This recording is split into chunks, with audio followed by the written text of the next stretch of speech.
The dry dock known as Big Blue, which is actually called the Machinist, sunk on January 2nd after workers left hatches open during a high surf advisory which allowed water to get into the dry dock and partially sink it. Yesterday, GIDA's acting administrator Carl Pangilinan said he was informed by the Guam shipyard president Matthews Pothin that it took the Guam shipyard 12 hours from 2 a.m. to 2 p.m. to get Big Blue floating again. Pangilinan said that Pothin reported that about 3 feet of water was still in the tanks, which will be pumped out over the next couple of days, leaving the tanks dry enough for repairs. Pothin also indicated to GIDA that he expects employees to be back to work by next week. The Guam shipyard is leasing the property from GIDA. However, that lease may be in jeopardy as it appears that the Navy is proceeding with its plans to take back the property and lease it out themselves to a private company. The property was originally owned by the Navy. However, GovGuam has been allowed to lease it from the Navy free of charge, allowing GIDA to in turn lease it to the Guam shipyard.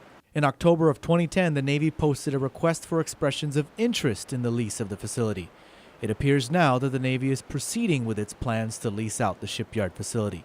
According to an email from NAVFAC Mariana's Public Affairs Officer Catherine Cruz Norton, the award of a new lease is expected in the spring of 2012. In fact, Norton states that expressions of interest have already been received by the Navy, and in fact a site visit was offered on December 9th for interested offerers. The next step, she says, is the lease solicitation, which is scheduled to occur in the fall of 2011. Meanwhile, today the shipyard issued a release officially announcing the refloating of Big Blue.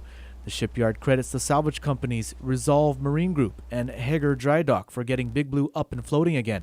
They also thank local commercial dive companies, Mako Diving and Salvage and Pro Marine Technology for assisting in patching up all the openings and removing all the keel blocks from the pontoon deck.